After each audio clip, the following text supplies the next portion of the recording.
Welcome back to the channel. Make sure you hit that like, share, and subscribe for more content. Today we have a knife video for you. This is a knife that just came in.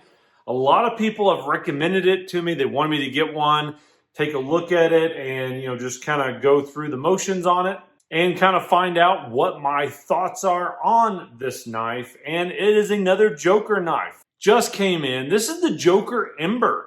So about this knife, why did I get it? Well, a lot of you guys have messaged me in previous videos saying, hey, why don't you take a look at the Joker Ember? And so I decided to get it, and there's a few things that caught my eye looking at this knife and some other stuff that you might find interesting yourself. You might want to know about it before you get it, and a little modification that I'm going to do on it, and we'll just kind of talk about it. So without any further ado, let's jump over the workbench. We're going to take a look at it and show you kind of what else I'm going to do to this knife to make it a little bit more practical for me and maybe for you. So let's take a look at it. All right, so if you haven't seen some of my other videos, I've been doing some reviews on quite a few Joker knives recently, and this is next up on the chopping block of reviews. This is the Joker Ember.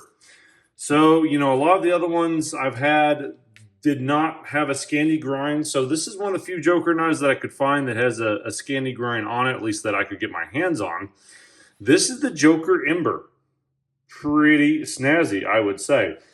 Black, red liners, micarta, polished out, kind of the same color scheme as my Joker Nomad 6.5. If you haven't seen that video, go take a look at it.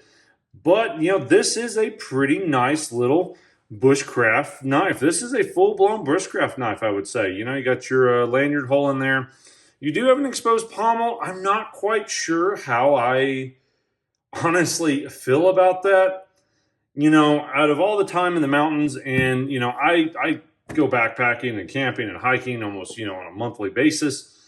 So out of all the times I've been out there, I've never been like, oh God, I wish I had a pommel. Honestly, I understand the point of a pommel to do smashing and stuff. I just don't find it practical. I mean, if you need to do any kind of smashing with something, you can, do that. Honestly, I don't know how much nut cracking you're planning on doing with your Bushcraft knife. Maybe you are, maybe you're not. I don't know. Now, I will say the knife is very well done, very nice centered, pretty sharp spine. Very good in the hand. It's got a nice little swell here. Locks your hand in really good. For reference, I wear large XL gloves, so fits my hand nice. Good swell on it. Has a little bit of, I don't know if you can see this, but there is a little bit of a swell up on top here. So let me see if you can pick it out there. Just a little bit, So not too shabby. One thing I don't like is this is not comfortable. That little finger guard right there, oh man. Yeah, I would prefer to have it a little bit round off, or not even have it, or maybe bring this up a little bit, and just kind of rework that. Just a preference, not my favorite thing on it. But overall, not a bad knife. Got your Joker emblem on there. Steel is, that 14C28. So made in Spain, as of all Joker knives. Not a bad knife at all. Now, if you've seen some of my other videos, I hate black leather sheaths. I absolutely hate them. Even with a black knife, I just don't like black leather sheaths. I think they just look, I don't know. When I see black leather sheaths, I think like businessman dress shoes. I don't know why, and I just hate it.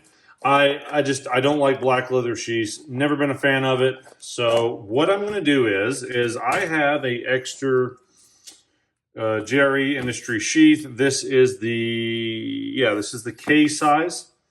So, you know, brown leather. And if you've seen these other videos, I'm not a fan of GRE Industries sheaths. Nothing, the quality's top notch. I just feel like this design, dangler, fire rod, you know, I mean, yeah, they're very universal. They're great for just if you want to change up from a factory sheath, but it's just, they're just so blah. They don't have any like finesse to them. They don't have any style. I just kind of am over, even on this one, I'm kind of over like the square sheaths. I don't know. Maybe it's just me.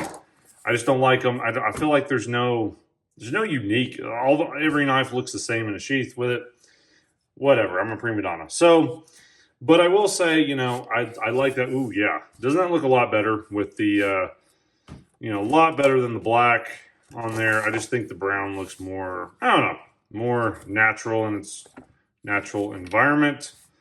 Yeah, so, and you can also order, now they did have different models that will come with the holder on there. I didn't get it because I was planning on getting rid of that anyways. But you can get, this is just some of their ferro rods Joker makes that will match your knife. I don't know if you can get the camera to pick up that. See, red, black, yada, yada, yada. So what I like about theirs, they come with the bungee cord already on them, which is something I've always done to my Bushcraft ferro rods for this type of sheath. And boom, there you go. Voila. Right there for about $100, assuming you already have that or, you know, whatever. $100, you have a really, really nice, formidable Bushcraft knife. I would say this will hold its own. You know, that nice Scandi grind on there. This knife will hold its own against, you know, pretty much anything. It is definitely up and better than, I would say, pretty much all of the Condor for budget knives. Has more finesse, more style, more pleasing to look at than the Mora knives. I'm just not, honestly, even though there are some full tang knives with Mora, and they're not bad knives. I'm just not a fan of them. I don't like the way they look. I don't like the way they feel. Just my personal preference. I want something with a little bit more, you know, a little bit more finesse to it, a little bit more bling, I guess. So, yeah, there you go. So, final thoughts. Who's this knife for? That knife is for, you know, somebody want to get into Bushcraft, want to give a gift. You know, somebody want to get a just reasonable priced beater Bushcraft knife that you don't really care what happens to it, just to test stuff out. Or somebody that just wants to add to their collection. Very nice knife. Honestly, this knife reminds me of my Spyderco Bushcrafter UK, which I actually, when I got laid off, I actually ended up selling that knife, unfortunately. But, you know, when you have a knife you've never used that's anciently old in a collector's edition like the Spyderco Bushcrafter UK, kind of liquidate stuff and now building back up the collection for some different stuff. Somebody else is enjoying it now. Good for them. Yay. So, yeah. It's very similar. I mean, the blade geometry kind of reminds me of that knife and just the black, you know, kind of similar. But definitely, I would say this is definitely a good knife. Honestly, I think I like this more than the Campero, to be honest with you. I might see if I can file that off and just file that down just because, wouldn't that be just so much more comfortable? It just, I don't know if you can see, it just digs in right there, you know. See, it's imprinting on my, yeah. I don't know. Maybe it's just me. Maybe I need to toughen up and not have baby hands. Who knows? All right, guys. So if you like these videos, make sure you like, share, and subscribe. We'll see you on the next video. Stay safe out there. Have fun. And thanks for watching.